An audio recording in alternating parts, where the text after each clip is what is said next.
M ಪ್ರೌರಜಂತಮನುಪೇತಮಪೇತಕೃತ್ಯಂ ದ್ವೈಪಾಯನೋ ವಿರಹಕಾತರಾ ಜುಹಾವ ಪುತ್ರಾ ಇತಿ ತನ್ಮಯತಯಾ ತರವೋಪಿ ನೇದುಃ ತಂ ಸರ್ವಭೂತಹೃದಯಂ ಮುನಿಮಾನತೋಸ್ಮಿ.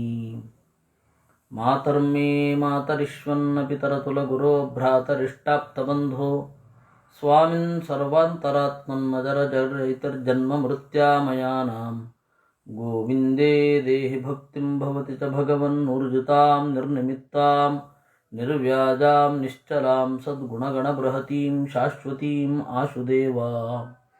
ನಾರಾಯಣಂ ನಮಸ್ಕೃತ್ಯ ನರಂ ಚೈವ ನರೋತ್ತಮಂ ದೇವೀಂ ಸರಸ್ವತೀಂ ವ್ಯಾಸಂ ತತೋ ಜಯಮುದೀರಯೇ. ವಿಜಾನತಾಂ ಅವಿತ್ತಸ್ಯ ಮಧ್ವಸ್ಯ ಜಗತಿ ಗುರೋಃ ಪೂರ್ವಾಚಾರ್ಯಮಹಿಷ್ಠಾನಾಂ ಇಯಂ ಪ್ರಣತಿಮಾಲಿಕಾ. ಕೈಕೇಯಿ 2 ವರವನ್ನು ಪಡೆದಿದ್ಲು. ಅದಕ್ಕೇನು ಕಾರಣ? ಪತಿಗ ವರಬಲ ಆತಂತ ಆಚಾರ್ಯರು ಅಷ್ಟೇ ಹೇಳಿದ್ದು. ಏನು ವರ ಕೈಕೇಯಿಗೆ ಇತ್ತು ಅಂತ ಹೇಳಲಿಲ್ಲ. ನಾವು ಬೇರೆ ಬೇರೆ ಪುರಾಣಗಳನ್ನು ನೋಡಿದಾಗ ಆಗ್ನೇಯ ಪುರಾಣದಲ್ಲಿ ಹೀಗೆ ಬರುತ್ತೆ. ದೇವಾಸುರರ ಯುದ್ಧ ಹಿಂದೆ ನಡೆಯಿತು. ದೇವಾಸುರರ ಭೂಮಿಯ ಪ್ರತಿನಿಧಿಯಾಗಿ ದಶರಥ ಯುದ್ಧ ಮಾಡ್ತಾ ಇದ್ದ. ಆ ರಾತ್ರಿಯಲ್ಲಿ ಇದ್ದಕ್ಕಿದ್ದ ಹಾಗೆ ದಾಳಿ ಮಾಡಿದ್ರು. ಏಕೆಂದರೆ ಅವರು ನಿಶಾಚರರಲ್ವೇ. ಅಸುರರು ದಾಳಿ ಮಾಡಿದಾಗ ತನ್ನ ಗಂಡ ದಶರಥನನ್ನ ರಥದಲ್ಲಿ ಇರಿಸಿ ವೇಗವಾಗಿ ಸಾಗಿದಳು. ಆಮೇಲೆ ಯುದ್ಧ ಮಾಡುವಾಗ ಒಮ್ಮೆ ರಕ್ಷಣೆ ಮಾಡಿದ್ಲು. ಹೀಗೆ 2 ಬಾರಿ ರಕ್ಷಣೆ ಮಾಡಿದ್ದರಿಂದ ಕೈಕೇಯಿಗೆ 2 ವರ ಕೊಡ್ತೇನೆ ಅಂತ ಹೇಳಿದ್ದ. ಅದು ಅವಳಿಗೆ ಮರೆತು ಹೋಗಿತ್ತು. ಅದನ್ನು ನೆನಪಿಸಿ, ನೀನು ನಿನ್ನ ಗಂಡ ಕೊಟ್ಟ ವರದಿಂದಲೇನೆ ನಿನ್ನ ಗಂಡನಿಗೆ ಅನಿಷ್ಟ ಮಾಡಬಹುದು ಅಂತ ತೋರಿಸಿಕೊಟ್ಟದ್ದು ಮಂಥರೆ. ಇದು 2 ವರ ಅಂತಷ್ಟೇ. ಇದು ವಾಲ್ಮೀಕಿ ರಾಮಾಯಣ ಅಯೋಧ್ಯಾಕಾಂಡದಲ್ಲಿ ವಿಸ್ತಾರವಾಗಿ ಇದೆ. ರಾತ್ರಿ ಮಲಗಿದವರನ್ನ ಮುನ್ನುಗ್ಗಿ ಕೊಲ್ತಾ ಇದ್ರಂತೆ ರಾಕ್ಷಸರು. ಆಗ ತತ್ರಾಕರೋನ್ ಮಹದ್ಯುದ್ಧಂ ರಾಜ ದಶರಥಸ್ತದ ಅಸುರೈಶ್ಚ ಮಹಾಬಾಹು ಶಸ್ತ್ರೈಶ್ಚ ಶಕಲೀಕೃತಃ ಅಪವಾಹ್ಯ ತ್ವಯಾದೇವಿ ಸಂಗ್ರಾಮಾನ್ ನಷ್ಟಚೇತನಃ ಅಂತ ಯುದ್ಧ ಮಾಡುವಾಗ ರಾತ್ರಿ ರಕ್ಷಣೆ ಮಾಡಿದ್ದು ಇನ್ನೊಂದು. ಎದುರಾಬದುರು ಯುದ್ಧ ಮಾಡುವಾಗ ಅವಳು ಇನ್ನೊಮ್ಮೆ ಗಂಡ ಮೂರ್ಛೆ ಹೋದಾಗ ಅವನನ್ನು ಬೇರೆ ಕಡೆ ಸಾಗಿಸಿ ರಕ್ಷಣೆ ಮಾಡಿದಳು. ಈ ವರ ಆದ್ದರಿಂದಾಗಿ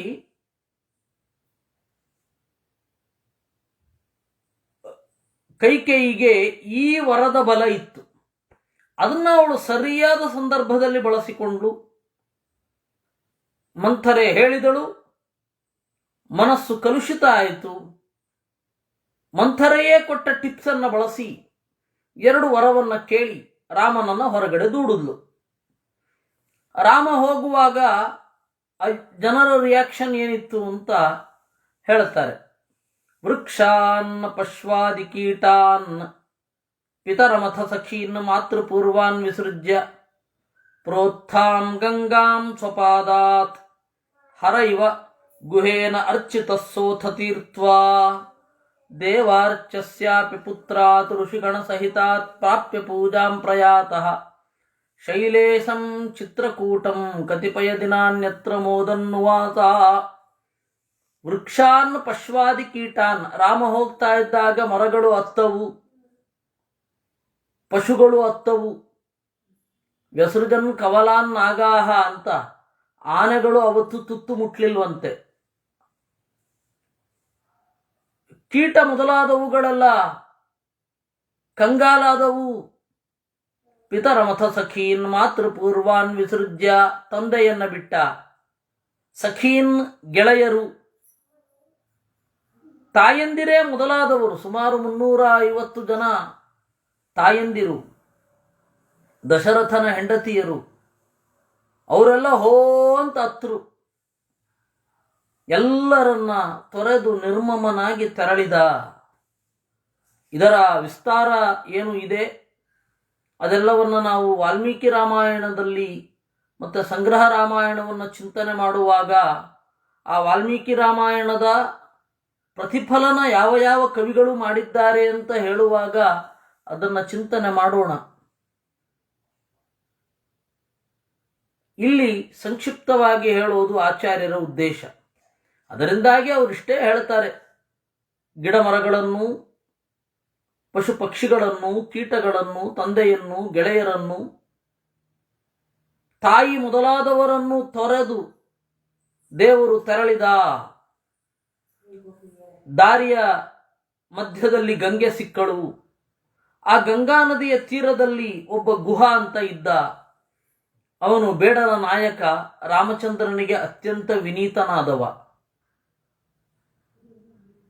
ರಾಮನನ್ನ ಆದರಿಸಿ ಸತ್ಕರಿಸಿದ. ರಾಮ ಅಲ್ಲಿಂದ ಹೊರಡುವಾಗ ಆಲದ ಹಾಲನ್ನ ತಲೆಗೆ ಸುರಿದುಕೊಂಡು ಜಟೆಯಾಗಿ ಮಾಡಿಕೊಂಡ. ಅಲ್ಲಿಂದಲೂ ಆಚೆ ಹೋದ.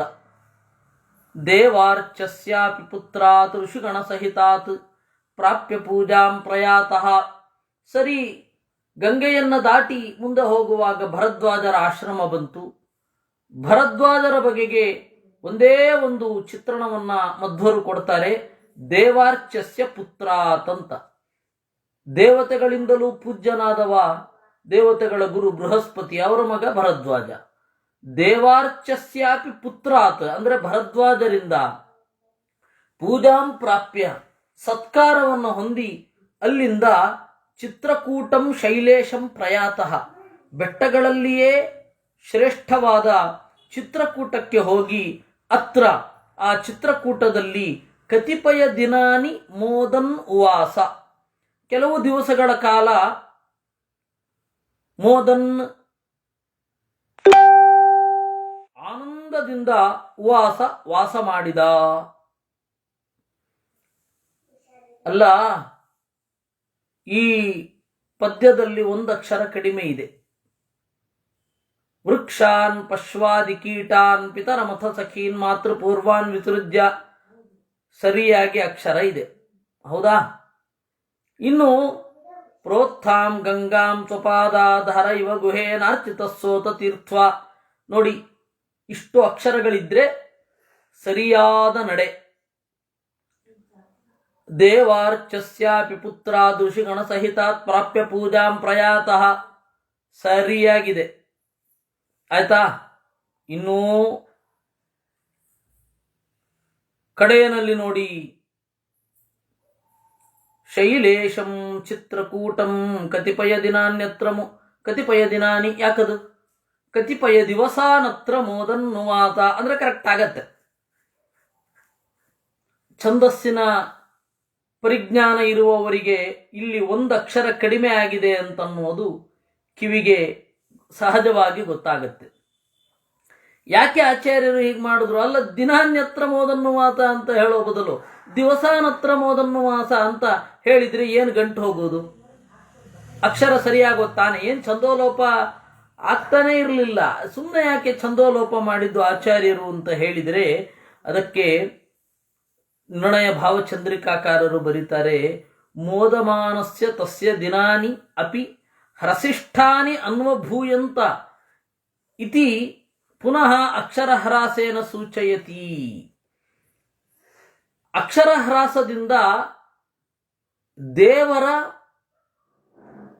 ಏನು ದಿನ ಇದೆ ಅದು ಬೇಗ ಕಳೆದು ಹೋಗ್ತಾ ಇತ್ತು. ಕೇವಲ ಆನಂದದಿಂದ, ದುಃಖದಿಂದ ಅದು ದೀರ್ಘ ಆಗಿರಲಿಲ್ಲ ಅಂತ ತೋರಿಸಲಿಕ್ಕೆ ಛಂದಸ್ಸಿನಲ್ಲಿ ಒಂದು ಅಕ್ಷರ ಲೋಪ ಆಗಿದ್ದು ಅಂತ ಹೇಳುತ್ತಾರೆ. ಆಮೇಲೆ ಇಡೀ ಛಂದಸ್ಸನ್ನು ನೋಡಿದರೆ ಅದು ಬೇರೆಯದೇ ಆದ ರೀತಿಯನ್ನು ಕೊಡುತ್ತೆ.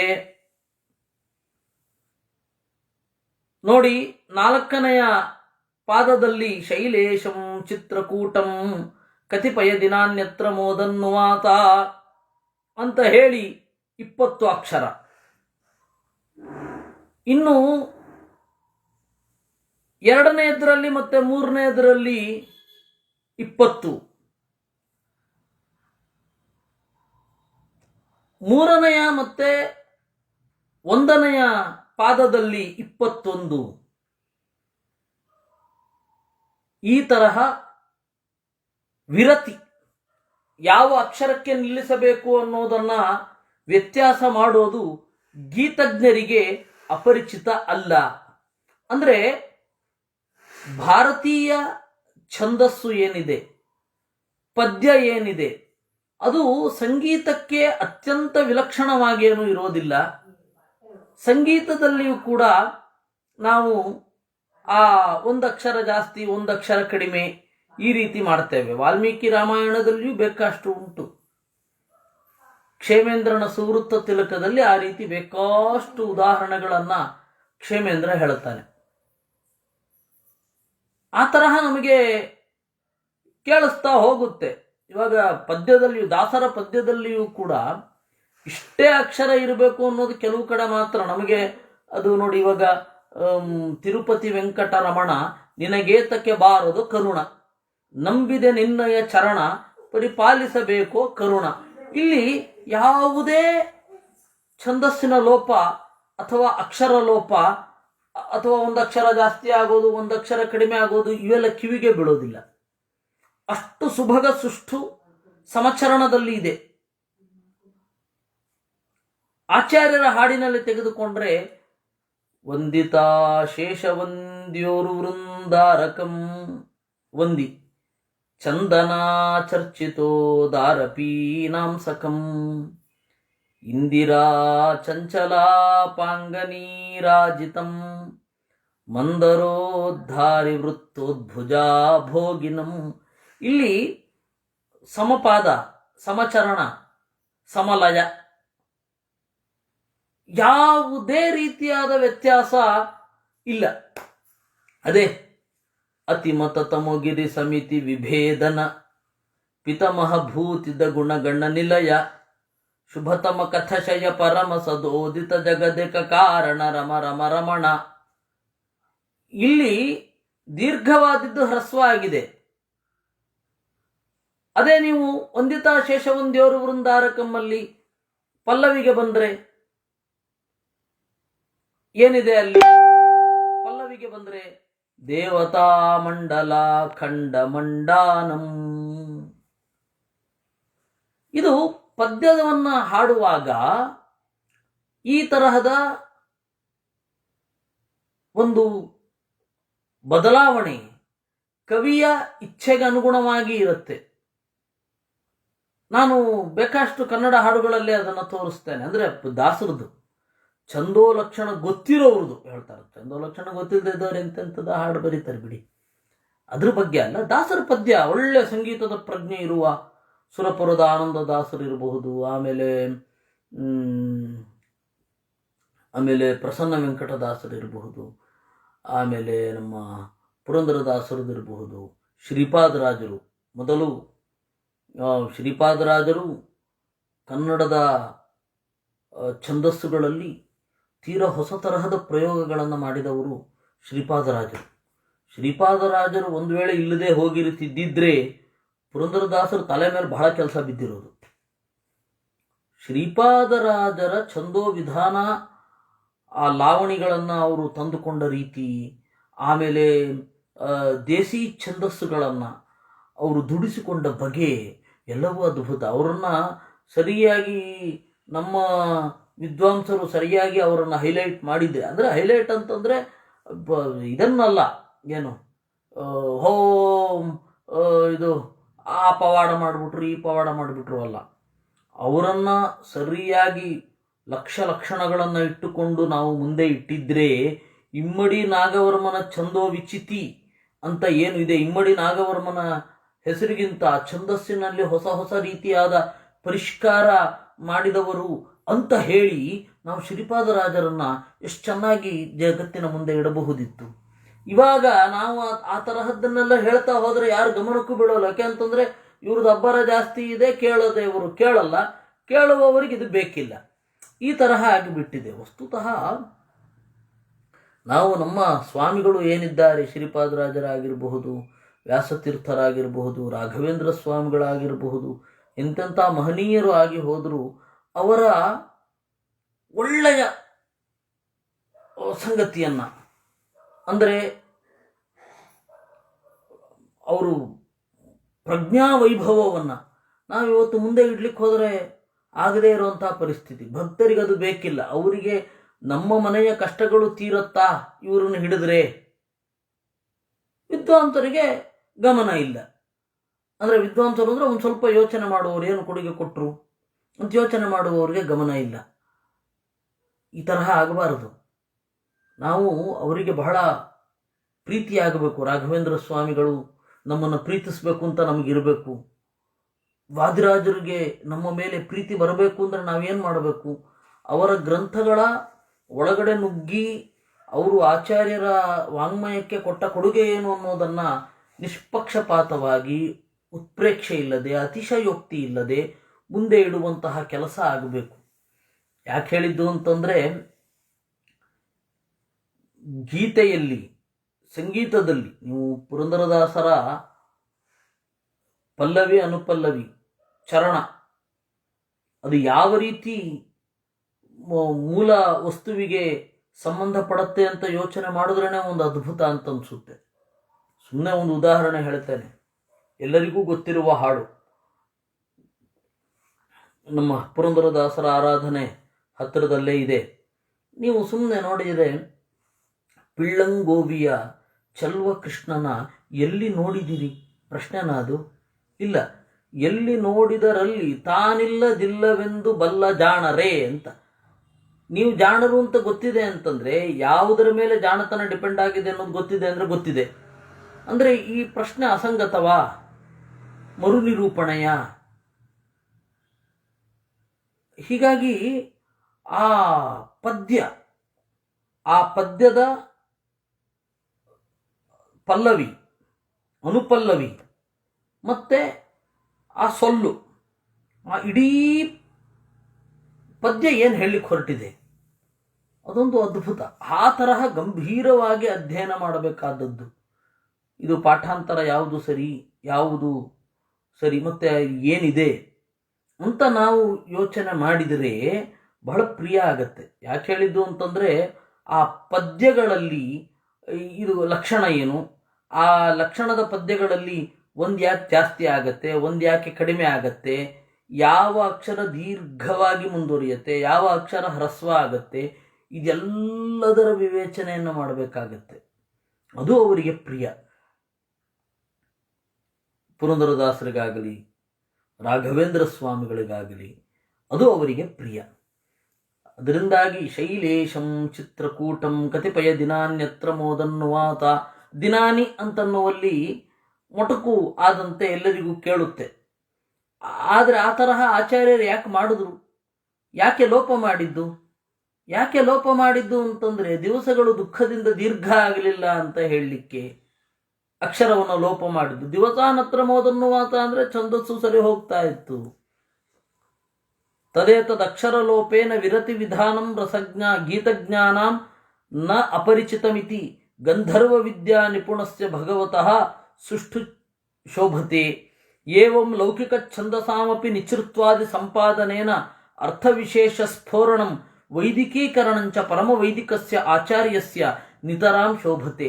ಹೀಗೆ ಲೌಕಿಕ ಛಂದಸ್ಸಿನಲ್ಲಿ ಒಂದಕ್ಷರ ಜಾಸ್ತಿ ಹಾಕೋದು, ಒಂದಕ್ಷರ ಕಡಿಮೆ ಹಾಕೋದು ಇತ್ಯಾದಿಗಳನ್ನು ಮಾಡುವ ಮೂಲಕ ಹೊಸ ಅರ್ಥವನ್ನು ಹೊಳೆಯಿಸುವಂತಹ ಒಂದು ಆಚಾರ್ಯರ ಶೈಲಿ ಏನಿದೆ ಅದು ನಿತರಾಂ ಶೋಭತೆ, ಬಹಳ ಸೊಗಸು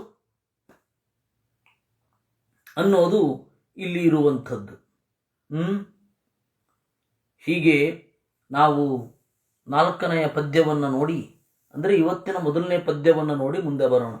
ಏತಸ್ಮಿನ್ನೇವ ಕಾಲೇ ದಶರಥ ನೃಪತಿ ಸ್ವರ್ಗತೋ ಭೂದ್ವಿಯೋಗಾತ್ ರಾಮಸ್ಯೈವಾಥ ಪುತ್ರೌ ವಿಧಿಸುತ ಸಹಿತೈ ಮಂತ್ರಿಭಿಕ್ಕೇಕಯೇಭ್ಯಃ ಆನೀತೌ ತಸ್ಯ ಕೃತ್ವಾ ಶ್ರುತಿಗಣ ವಿಹಿತ ಪ್ರೇತ ಕಾರ್ಯಾಣಿ ಸದ್ಯಃ ಶೋಚಂತೌ ರಾಮ ಮಾರ್ಗಂ ಪುರಜನತಹಿತೌ ಜಗ್ಮತುರ್ಮಾತೃಭಿಶ್ಚ.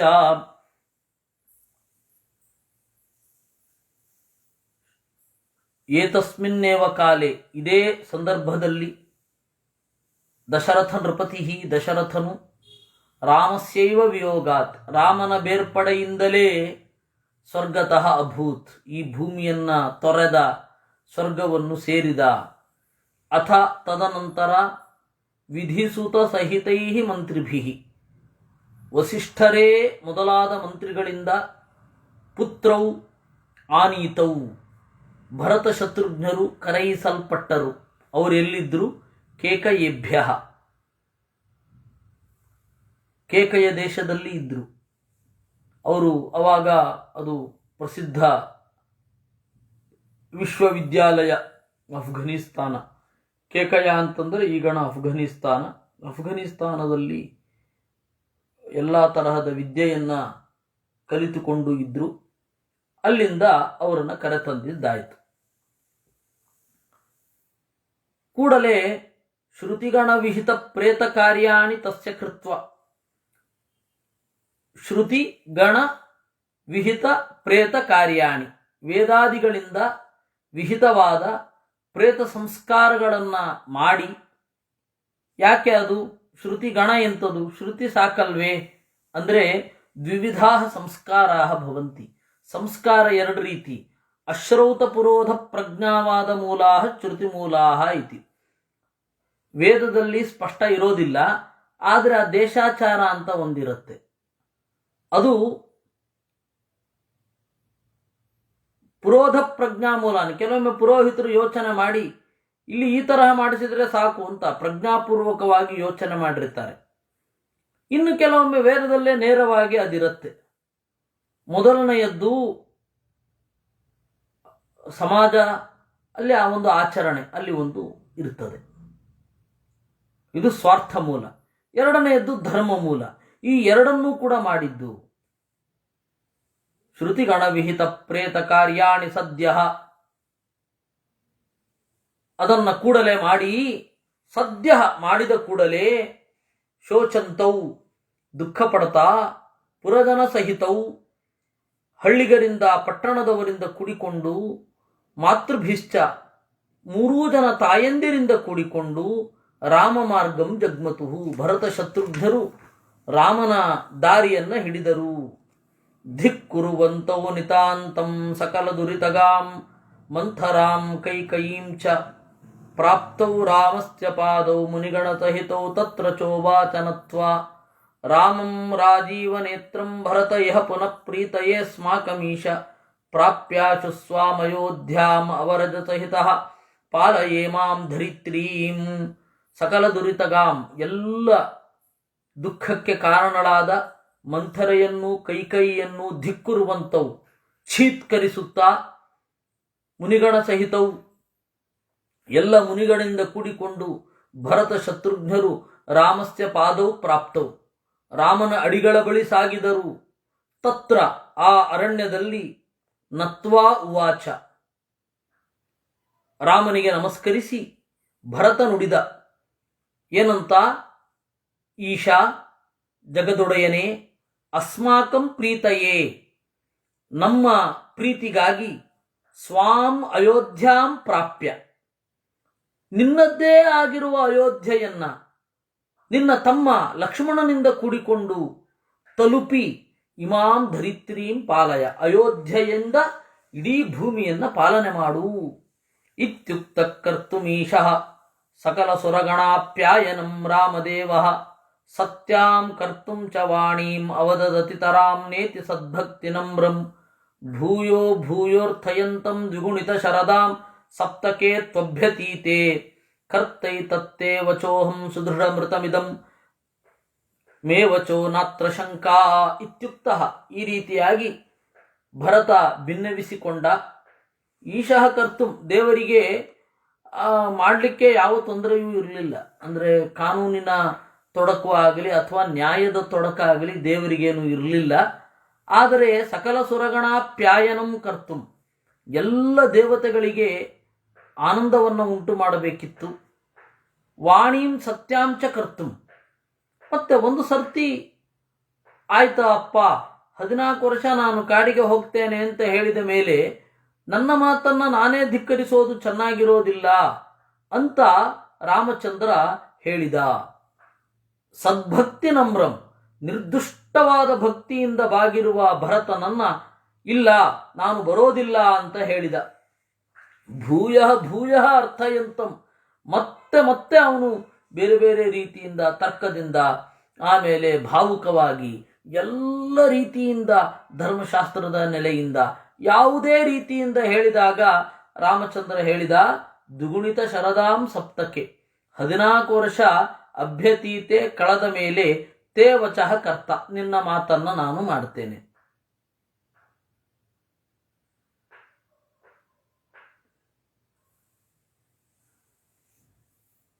ಆದ್ದರಿಂದ ಇದು ಸುದೃಢಂ, ನನ್ನ ಮಾತು ಗಟ್ಟಿ, ಋತಂ ಯಥಾರ್ಥ, ಮೇ ವಚೋ ನಾತ್ರ ಶಂಕ.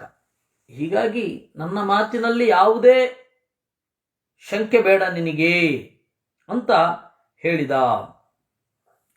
ಶ್ರುತ್ವೈ ತದ್ರಾಮವಾಕ್ಯಂ ಹುತಭುಜಿಬತನೆ ಸಪ್ರತಿಜ್ಞಾಂ ಚ ಕೃತ್ವಾ ರಾಮೋಕ್ತಸ್ಯಾನ್ಯಥಾತ್ವೇ ನತು ಪುರಮಭಿವೇಕ್ಷೇಹಮಿತ್ಯೇವ ತಾವತ್ ಕೃತ್ವಾನ್ಯಾಂ ಸಪ್ರತಿಜ್ಞಾಂ ಅವಸದಥ ಬಹಿರ್ಗ್ರಾಮಕೆ ನಂದಿನಾಮ್ನಿ ಶ್ರೀಶಸ್ಯೈವಾಶ್ಚ ಕೃತ್ವಾ ಶಿರಸಿ ಪರಮಕಂ ಪೌರಟಂ ಪಾದಪೀಠಂ. ಏತತ್ ರಾಮವಾಕ್ಯಂ ಶ್ರುತ್ವ, ಈ ಮಾತನ್ನ ಭರತ ಕೇಳಿದ. ಭರತ ಯಾಕೆ ಭರತ ಮತ್ತೆ ಶತ್ರುಘ್ನರಿಬ್ರು ಒಟ್ಟಿಗೆ ಹೋಗಿದ್ರು, ಆದರೆ ಭರತನನ್ನ ಕುರಿತು ಯಾಕೆ ಹೇಳ್ತಾರೆ, ಶತ್ರುಘ್ನನನ್ನ ಕುರಿತು ಹೇಳೋದಿಲ್ಲ ಅಂದ್ರೆ ಅದು ಅಂಡರ್ಸ್ಟುಡ್ ಒಂದು. ಎರಡನೆಯದ್ದು, ಅದು ಭರತನ ದೇಶ, ಆ ಬಲಿಷ್ಠವಾದ ದೇಶದ ಸಂಪರ್ಕ ಇದೆ ಎನ್ನುವ ಕಾರಣದಿಂದ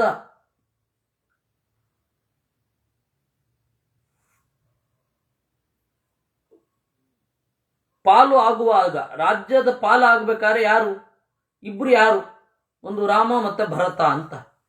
ಹೀಗಾಗಿ ಭರತನನ್ನ ಪ್ರಧಾನವಾಗಿ ತೆಗೆದುಕೊಳ್ಳೋದು, ದೇಶ ಅವನದ್ದು, ಮತ್ತೆ ಪವರ್ಫುಲ್ ಪೊಸಿಷನ್ ಅಲ್ಲಿ ಇರೋದು ಅವನು, ಆಮೇಲೆ ಕೈಕೇಯಿಯ ಮಗ, ಮತ್ತೆ ಅವನ ತಾಯಿ ಇದು ಮಾಡಿದ್ದು. ಈ ಹಿನ್ನೆಲೆಯಿಂದ ಭರತನನ್ನ ಕರೆಸಿ ಮುಂದೆ ರಾಜ ಆಗಬೇಕಾಗಿದ್ರೆ ಅವನಾಗ್ಲಿ ನೋಡುವ ಅಂತನ್ನುವ ಈ ಎಲ್ಲ ಕಾರಣಗಳಿಂದಾಗಿ ಕರೆದದ್ದು ಭರತನನ್ನ. ಹೀಗಾಗಿ ಶತ್ರುಘ್ನ ಇದ್ದಾನೆ ಅಂತ ಚಿಂತನೆ ಮಾಡೋದು. ಶತ್ರುಘ್ನನೂ ಸಹ ಕೈಕೇಯಿಯ ದೇಶಕ್ಕೆ ಹೋಗಿದ್ದಾನೆ, ಆದರೆ ಪ್ರಧಾನವಾಗಿ ಭರತ ಭರತ ಭರತ ಅಂತಾರೆ. ಪ್ರಧಾನವಾದದ್ದನ್ನು ತೆಗೆದುಕೊಂಡ್ರೆ ಅಪ್ರಧಾನವಾದದ್ದನ್ನು ತೆಗೆದುಕೊಂಡ ಹಾಗೆ. ಮತ್ತೆ ವಾಲ್ಮೀಕಿ ರಾಮಾಯಣದಲ್ಲೆಲ್ಲ ಇಬ್ಬರನ್ನು ಕರೆಸಿ ಅಂತಾರೆ, ಪ್ರಧಾನವಾಗಿ ಭರತನನ್ನ ಪರಿಗ್ರಹಿಸೋದಷ್ಟೇ. ಅದರಿಂದಾಗಿ ಭರತನನ್ನ ಮುಖ್ಯವಾಗಿಟ್ಟುಕೊಂಡೇ ಇಲ್ಲೆಲ್ಲ ಹೇಳ್ತಾರೆ.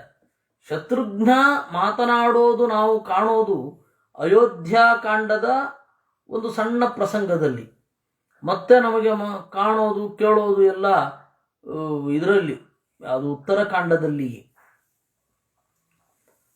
ಶ್ರುತ್ವೈ ತದ್ರಾಮವಾಕ್ಯಂ ಹುತಭುಜಿ ಪತನೇ, ಈ ರಾಮನ ಮಾತನ್ನ ಕೇಳಿದ.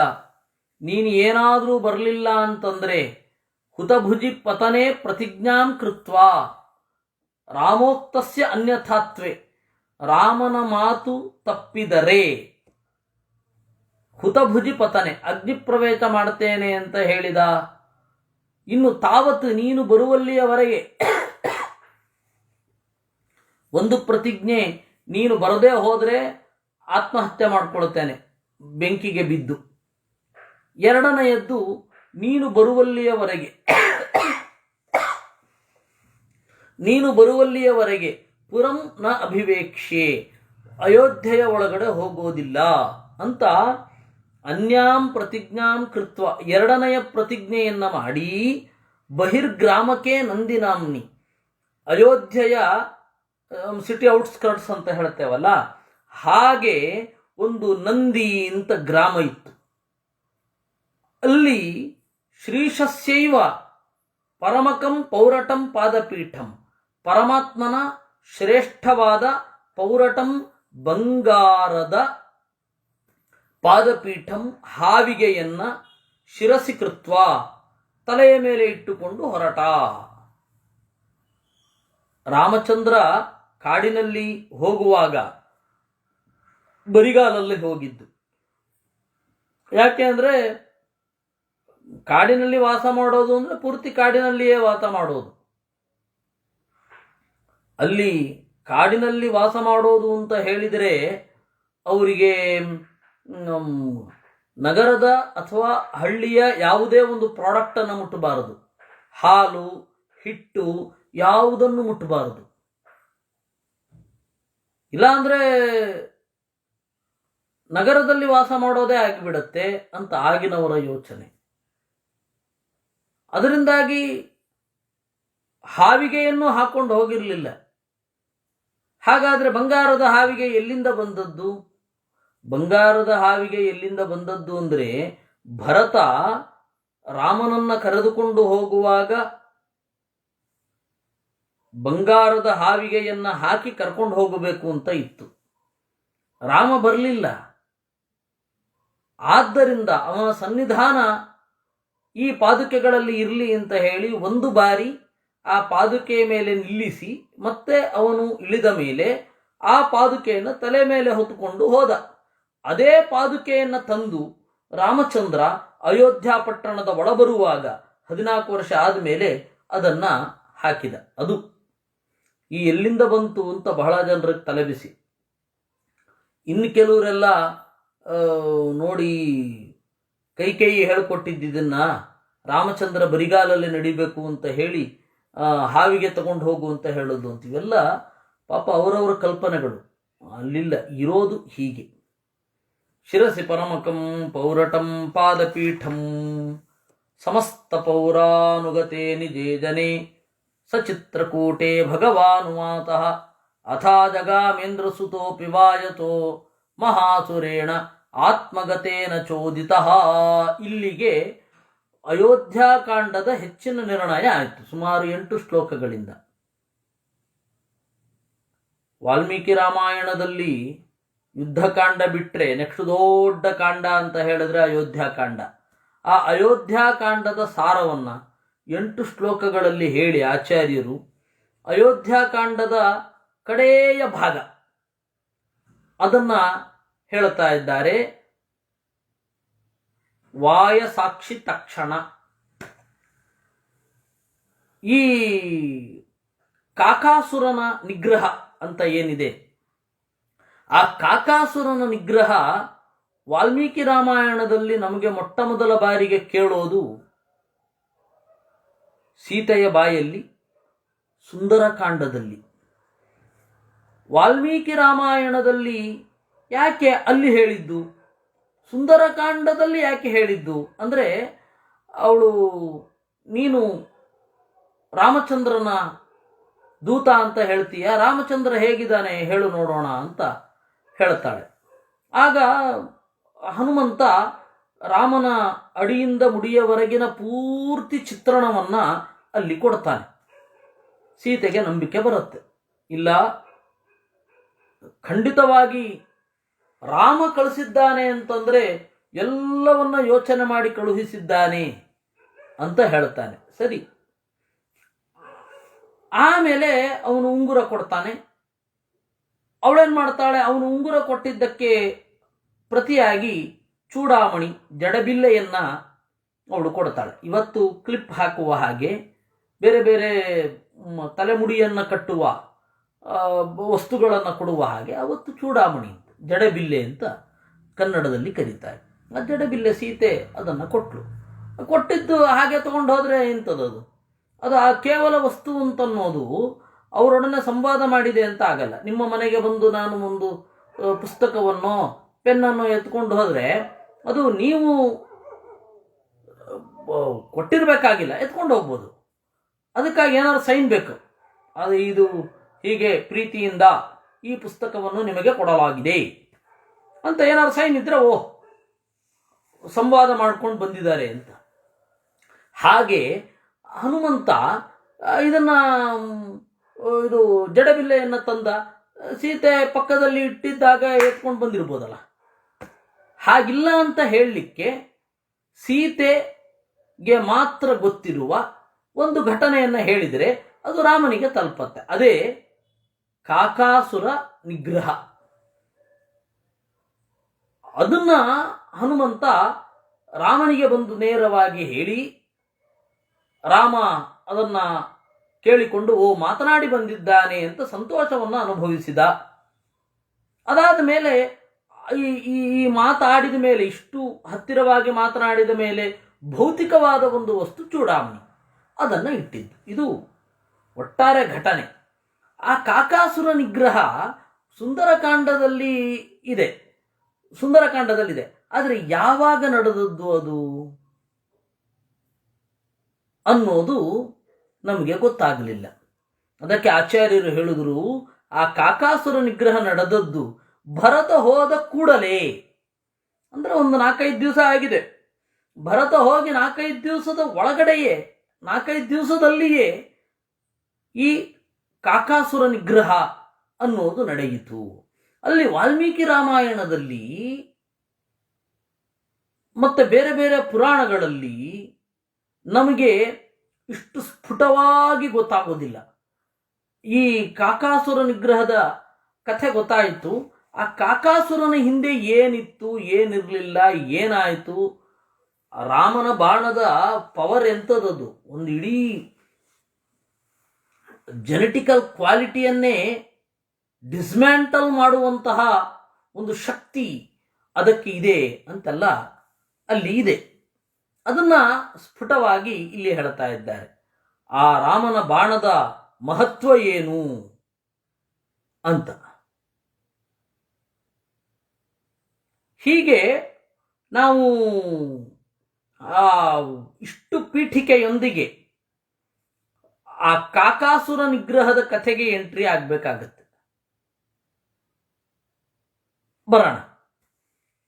ಸಮಸ್ತ ಪೌರಾನುಗತೆ ನಿಜೇ ಅನುಜೇ ಗತೆ ಸಚಿತ್ರಕೂಟೆ ಭಗವಾನುವಾತಃ ಅಥಾ ಜಗಾಮ ಇಂದ್ರಸುತೋಪಿ ವಾಯಸೋ ಮಹಾಸುರೇಣ ಆತ್ಮಗತೇನ ಚೋದಿತಃ.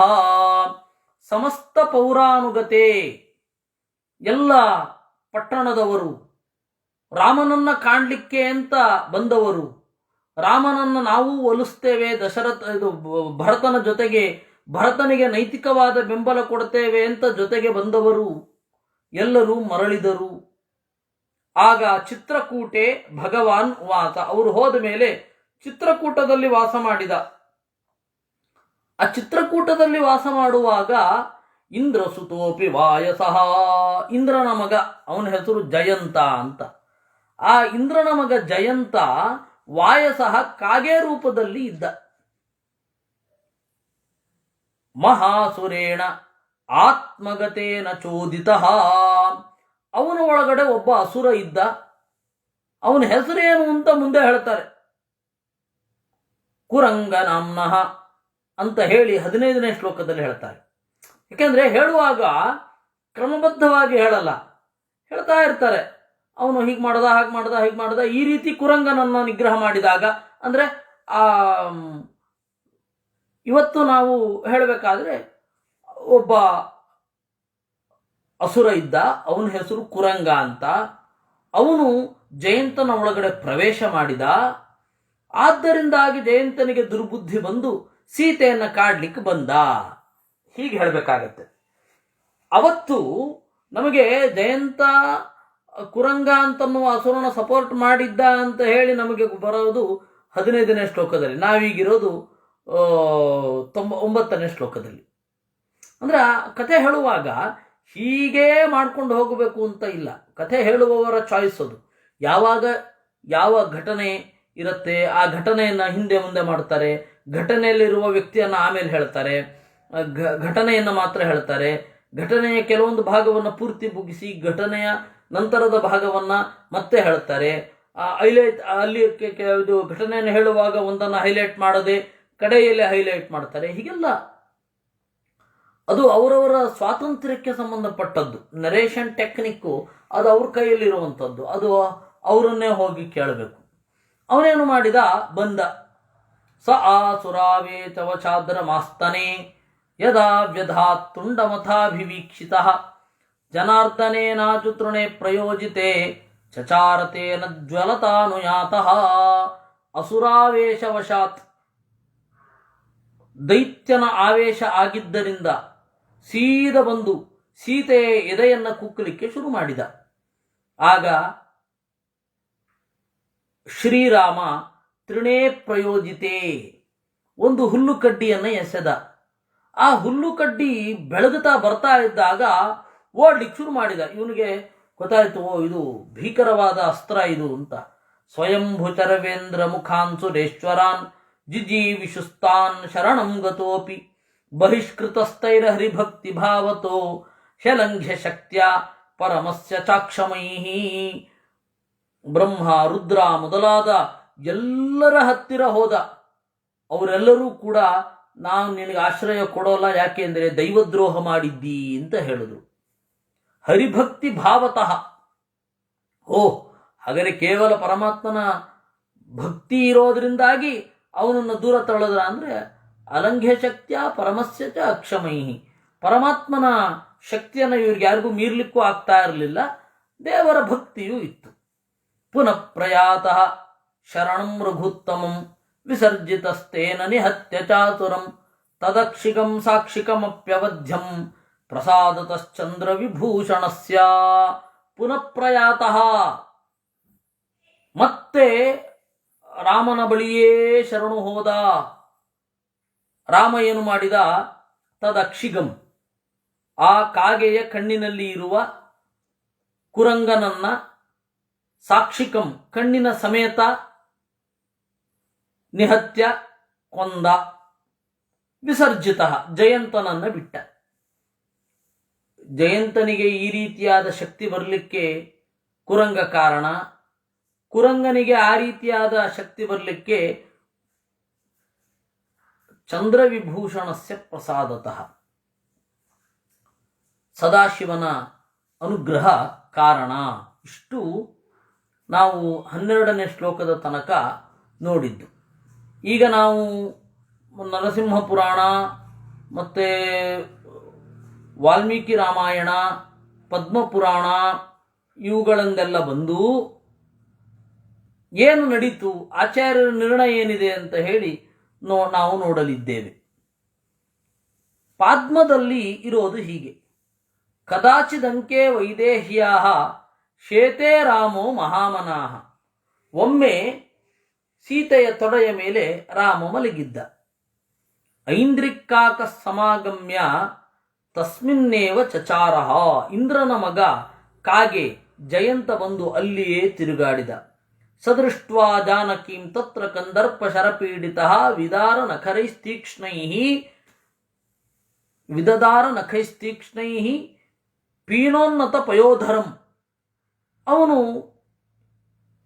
ಸೀತೆಯನ್ನು ನೋಡಿ ಕಾಮವಶನಾದ. ತನ್ನ ಕೊಕ್ಕಿನಿಂದ ಸೀತೆಯ ಎದೆಯನ್ನು ಚುಚ್ಚಿದ. ತಂ ದೃಷ್ಟ್ವಾ ವಾಯಸಂ ರಾಮಃ ತೃಣಂ ಜಗ್ರಾಹ ಪಾಣಿನ ಬ್ರಹ್ಮಣೋಸ್ತ್ರೇಣ ಸಂಯೋಜ್ಯ ಚಿಕ್ಷೇಪ ಧರಣೀಧರ. ಆ ಹುಲ್ಲುಕಡ್ಡಿಯಲ್ಲಿ ಬ್ರಹ್ಮಾಸ್ತ್ರವನ್ನ ಪ್ರವೇಶ ಮಾಡಿಸಿ ಎಸೆದ. ಇದು ನಮಗೆ ಪಾದ್ಮಪುರಾಣದಲ್ಲಿ ಬರುವಂಥದ್ದು. ಕೇವಲ ನಖೈಹಿ ಅಲ್ಲ, ಕೇವಲ ಉಗುರಿನಿಂದ ಸೀತೆಯ ಮೇಲೆ ದಾಳಿ ಮಾಡಿದ್ದಲ್ಲ, ತುಂಡೇನಾಪಿ, ಕೊಕ್ಕಿನಿಂದಲೂ ಕೂಡ. ಅದು ವಾಲ್ಮೀಕಿ ರಾಮಾಯಣದಿಂದ ತಥೋ ಮಾಂಸ ಸಮಾಯುಕ್ತೋ ವಾಯಸಃ ಪರ್ಯತುಂಡಯತ್. ಪರ್ಯತುಂಡಯತ್ ಅಂದರೆ ಕೊಕ್ಕಿನಿಂದ ಚುಚ್ಚಿತು ಅಂತ. ಪರ್ಯಾಯೇಣ ಪ್ರಸುಪ್ತಶ್ಚ ಮಮಾಂಕೆ ಭರತಾಗ್ರಜ. ಸೀತೆಯ ಅನುಭವ ಕಥನ ಇದು. ಮೊದಲು ನಾನು ಮಲಗಿದೆ, ನಾನು ಎದ್ದ ಮೇಲೆ ನನ್ನ ತೊಡೆಯ ಮೇಲೆ ರಾಮ ಮಲಗಿದ. ಸತತ್ರ ಪುನರೇವಾಥ ವಾಯಸ ಸಮುಪಾಗಮತ್ ತತಃ ಸುಬ್ಧ ಪ್ರಬುದ್ಧಾಂ ರಾಮಸ್ಯಾಂಕಾತ್ ಸಮುತ್ಥಿತಾಂ ವಾಯಸ ಸಹಸಾಗಮ್ಯ ವಿದದಾರ ಸ್ತನಾಂತರೇ. ರಾಮ ನನ್ನ ತೊಡೆ ಮೇಲೆ ಮಲಗಿದ್ದಾನೆ, ನಾನು ಕೂತ್ಕೊಂಡಿದ್ದೀನಿ. ಆಗ ರಾಮ ಮಲಗಿದ್ದನ್ನು ನೋಡಿ ಆ ಕಾಗೆ ಬಂತು. ಅದು ಇರೋದು. ಅದನ್ನ ರಾಮ ನೋಡಿದ. ಆಶೀ ವಿಷಯವ ಕ್ರುದ್ಧ ಶ್ವಸನ್ ವಾಕ್ಯಮಭಾಷತ. ಸಿಟ್ಟು ಬಂತು ರಾಮನಿಗೆ. ಅವನು ಹೇಳಿದ, ಕೇನತೆ ನಾಗನಾಸೋರು ವಿಕ್ಷತಂ ವೈ ಸ್ತನಾಂತರಂ ಕಕ್ರೀಡತಿ ಸರೋಷೇಣ ಪಂಚವಕ್ತ್ರೇಣ ಭೋಗಿನ. ಯಾರು ಇಷ್ಟು ಸೀರಿಯಸ್ ಆದ ಅಫೆನ್ಸ್ ಮಾಡ್ತಾ ಇರುವವರು ಅಂತ.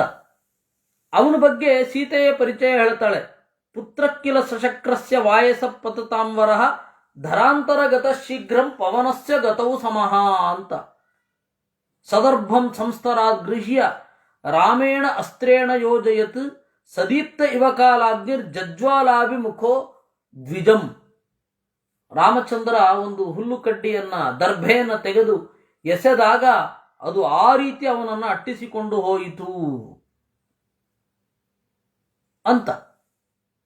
ಅವನು ಅಟ್ಟಿಸಿಕೊಂಡು ಅಸ್ತ್ರ ಹೋದಾಗ ಆ ಕಾಗೆಗೆ ಗೊತ್ತಾಯಿತು, ನನ್ನ ಬಲ ಅದಕ್ಕಿಂತ ಜಾಸ್ತಿ ಇದನ್ನು ಏನಾದರೂ ಮಾಡಿ ತಪ್ಪಿಸ್ಕೊಳ್ಬೇಕು ಅಂತ ಎಲ್ಲ ದೇವತೆಗಳ ಬಳಿ ಹೋಗಿತು. ಅವ್ರು ಯಾರೂ ಅವನನ್ನು ರಕ್ಷಣೆ ಮಾಡಲಿಲ್ಲ ಅಂತ ಪದ್ಮಪುರಾಣದಲ್ಲಿ ಬ್ರಹ್ಮಾಣಮಿಂದ್ರಂ ರುದ್ರಂಚ ಯಮಂ ವರುಣಮೇವಚ ಶರಣಾರ್ಥಿ ಜಗಾಮಾಯಸು ವಾಯಸಃ ಶಸ್ತ್ರಪೀಡಿತಃ ತಂ ದೃಷ್ಟ್ವಾ ವಾಯಸಂ ಸರ್ವೇ ರುದ್ರಾದ್ಯ ದೇವದಾನವಾಹ ನ ಶಕ್ತಾಸ್ಮೋ ವಯಂ ತ್ರಾತುಂ ಇತಿ ಪ್ರಾಹುರ್ಮನೀಷಿಣಃ ಸಯೇವ ರಕ್ಷಕ ಶ್ರೀಮಾನ್ ಸರ್ವೇತಾಂ ಕರುಣಾನಿಧಿ. ರಾಮನೇ ರಕ್ಷಿಸ್ತಾನೆ ಅಂತ ಹೇಳಿದಾಗ ರಾಮನ ಬಳಿ ಬಂತು ಆ ಕಾಗೆ. ಇಷ್ಟು ನಮಗೆ ಪುರಾಣಗಳಿಂದ ಬರುವಂಥದ್ದು. ನರಸಿಂಹ ಪುರಾಣದಲ್ಲಿಯೂ ತಥೋಸೋ ಸರ್ವದೇವೈಸ್ತು ದೇವಲೋಕಾತ್ ಬಹಿಷ್ಕೃತ ಅಂತ ಹೇಳ್ತಾರೆ. ಅದರಿಂದಾಗಿ ಇಲ್ಲಿ ಕಾಕ ಅಕ್ಷಿಪಾತನದ ಕಥೆ, ಅದು ಸೀತೆಯ ಫ್ಲಾಶ್ ಬ್ಯಾಕ್ ಎಲ್ಲಿ ವಾಲ್ಮೀಕಿ ರಾಮಾಯಣದಲ್ಲಿ. ಆದರೆ ಘಟನೆ ನಡೆದದ್ದು ಯಾವಾಗ, ಯಾವ ಕಾಲದಲ್ಲಿ ಅನ್ನೋದನ್ನು ಆಚಾರ್ಯರು ಇಲ್ಲಿ ನಿರ್ಣಯ ಮಾಡಿದ್ರು. ಆಚಾರ್ಯರ ನಿರ್ಣಯವನ್ನು ಅನುಸರಿಸಿ ನಾರಾಯಣ ಪಂಡಿತಾಚಾರ್ಯರು ಸಂಗ್ರಹ ರಾಮಾಯಣದ ಕಡೆಯಲ್ಲಿ ಅದನ್ನು, ಅಂದರೆ ಅಯೋಧ್ಯಾಕಾಂಡದ ಕಡೇ ಭಾಗದಲ್ಲಿ ಇದನ್ನು ಹೇಳಿದ್ದಾರೆ. ಸಂಗ್ರಹ ರಾಮಾಯಣದಲ್ಲಿ ಅಯೋಧ್ಯಾಕಾಂಡ ಮುಗಿಯೋದೇ ಈ ಕಾಕಾಕ್ಷಿ ತಕ್ಷಣ, ಕಾಕಾಕ್ಷಿ ಸಂಹಾರದ ಮೂಲಕ. ಹೀಗೆ ನಾವು 12 ಶ್ಲೋಕಗಳನ್ನು ನೋಡಿದ್ದೇವೆ 5ನೆಯ ಅಧ್ಯಾಯದಲ್ಲಿ. ಉಳಿದದ್ದನ್ನು ನಾವು ನಾಳೆ ನೋಡೋಣ. ನಾಳೆ ಒಂದು ಸ್ವಲ್ಪ 7:15 ಮಾಡೋಣ. ಕಾರಣ ಏನು ಅಂತಂದರೆ, ಯಾರಿಗೆ ತರ್ಪಣ ಇರುತ್ತೆ ಅವರು ತರ್ಪಣವನ್ನು ಮುಗಿಸಲಿ. 7:15 8:15 ಹಾಗೆ ವೇದ ಪಾಠವನ್ನು ಮಾಡೋಣ. ಕೃಷ್ಣಾರ್ಪಣಮಸ್ತು.